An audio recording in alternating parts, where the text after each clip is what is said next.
What up, Doc?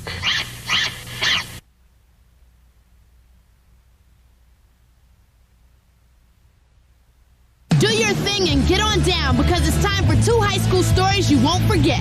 It was just like chaos. Word traveled pretty fast in the school. First, a homecoming dance turns into a disaster zone when hundreds of students show up to school under the influence. My friend had been rushed to a hospital. It was a really scary situation to be placed in. And then, it's a clever bait and switch when 2 high school seniors secretly put their school on the selling block. We tried to figure out what would be realistic to put in the ad. Tennis courts, intercom system, the indoor pool. So don't just stand there, get in your seat, because this class is about to begin. It's time for high school stories, scandals, pranks, and controversies. Give us something to talk about. Give us something to talk about. High school stories, scandals, pranks, and controversies. Most senior pranks have a few things in common, like a commotion in class or an upset teacher or two. But what happened when a couple of seniors broke the mold and put the school itself up for sale? Watch and see. Oh! It all went down in a wealthy town just a short drive from downtown St. Louis, Ladue, Missouri. Ladue is a very nice, kind of ritzy suburb of St. Louis. A lot of upscale families, nice homes. There's not much to do around here. The town is small, so it only needs one public high school, Horton Watkins High, where the students can get very familiar. The high school is smaller than most of the high schools in the area. It's only about 300 or so students per class. That's Rahul. He was into computers and theater. He may have had his nerdy side, but that didn't mean he hung out with one circle of students. Rahul was friends with a lot of different groups. He didn't have one particular clique that he was into. He's very intelligent and he has a very subtle sense of humor. Although he may not have looked like a prankster, Rahul came up with an idea that would fit his rules for a good senior prank. I really, really wanted to do something that everybody would think was funny, but in the end, nobody got hurt. So when senior year rolled around, Rahul enlisted his best friend Peyton to help execute a scheme he had been thinking about for a while. I've had this idea for a senior prank since freshman year, and I think it's about time we did it. We decided to throw an ad up in the real estate section to try to sell the high school, but disguise the ad to make it look like a residential house. Peyton and I started talking about the prank in a little bit more detail, and he suggested we could put Mr. Hager's phone number in there. Brad Hager is our vice principal. Mr. Hager kind of is known in the school as a hard ass. The idea of Mr. Hager being annoyed by like several dozen phone calls would just be like funny to everybody. I actually worked for the school, so I knew where the list of phone numbers for staff members was kept. Usually the office that the phone number was in is pretty packed, but I was happy to see that there was no one around. When Peyton pulled out the number, I was really, really happy. We're gonna have the direct line to the vice principal's office. This makes it completely real. Now that Rahul and Peyton had the magic number, that night they got together to write the ad. At this point, we tried to figure out what would be realistic to put in the ad. We thought that, you know, putting in that an all-brick exterior would be really good. The indoor pool. Yeah, you can put it in the pool. It would be funny if we say we have an indoor pool, because our school obviously has an indoor pool. We came up with a few other ideas as well, like tennis courts, intercom system. We got our theater entertainment room, renovated bathrooms, which the school had just done. Then we get to the end of the ad, and we've got to list down a price. Like $400,000. That's like $1,000. $550,000. $550. Sure. $550 is good. And once we were satisfied with that, Rahul picked up the phone and dialed up the St. Louis Post-Dispatch. But this really nice guy like picks up the phone, and I say, "Hi, I'd like to place an ad for a house in the Ladue district."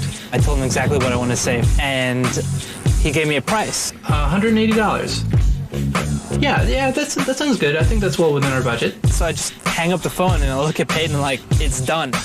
But the guys were short on cash, so the next step was trying to get their classmates to pitch in the $180 for the ad. Rahul approached me and asked if I could contribute to the prank, and so I just gave him $5 to help take out the ad. Somehow, we managed to pull off $180 for the prank. That weekend, the ad ran in the paper, and Rahul and Peyton knew the prank was on. I was really excited to see it. It was great. Awesome.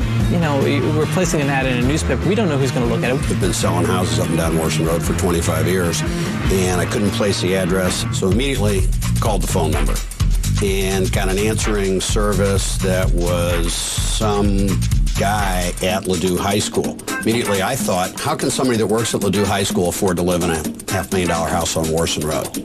I really couldn't believe that we had actually put an ad in the newspaper to sell a school. What I was really anticipating was the response to the ad. Can't wait till Monday. All right. Monday morning, I came in after a great weekend and was met by a teacher. And I said, hey, have you heard that the school's for sale? I really didn't know what she was talking about, and I said, what do you mean? She says, oh, just go to your office. I generally have a message or two over the weekend. I had something like 24 messages that morning. When I took the first message and people were saying, I'm calling about the ad in the paper. And I thought, what ad in what paper? And it started to piece together just after the first couple of messages. Once I realized that it was a prank, I just walked back outside into the outer office where the secretaries and everybody else was having a nice laugh. By the time Rahul and Peyton got to school, it was already buzzing about the ad. I remember when we came back Monday morning, people started talking about an ad they saw in the newspaper. I'm walking around trying to keep my ears open as to who's actually, talking about this, because this is mine and Peyton's baby. It had a nice sort of sophistication. Word traveled pretty fast. You couldn't start class without having to go through the story and talk about it. My friends in the business, it was the talk. And it wasn't long before the entire city was clued into the prank as well. The classified ad reads, for sale by owner. The prank is 1201 South Warson Road is Harkin Watkins High School. And they even gave the unlisted phone number of the assistant principal, the phone ringing on his desk.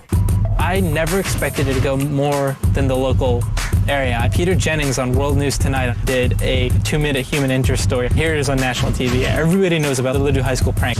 With all the attention the prank was getting, Mr. Hager had to decide if he should punish the ones responsible. I had to think through whether there was something offensive in this that we needed to do discipline about. Other than they're not really owning the property they were selling, there wasn't anything against the law that we could see, and so we just kind of rolled with it. We didn't even actually go out of our way to try to find out who it was. After several days, no one had come to find us, so we knew that we had a good chance of getting away with it. 1 week after watching the school laugh at the prank, Mr. Hager finally had a chance to play a joke of his own. I was asked to speak briefly at the senior awards. I had my cell phone set up so that it would appear that I was interrupted in the speech by one of these phone calls. As you are well aware, this class has won numerous honors. Excuse me. His phone rings, and Peyton and I are just like, good job, Mr. Hager, way to leave your phone on. Well, yes, it is a lavish property. This is a high school. That actually was a senior prank by the class of 2000. It's one of the best classes we've ever had. You've been a great class. You're going to do great things. I did that just to tell them that was cool. That was really cool. And everyone realized what he was trying to do, and we thought it was pretty funny. When all is said and done, the school got a great laugh about the prank, and Rahul and Peyton accomplished their goal. We knew at this point that it was taken in good nature. I think Mr. Hager's pretty sure who did it. We kind of knew, but we never said anything to them, and we never approached it with them. We're all pretty good sports. I thought it was one of the best senior pranks I've ever heard of. It was a great prank, and I don't think I'll ever see one outrank it. No laws were broken. Nobody got hurt. We accomplished absolutely everything that we had set out to do.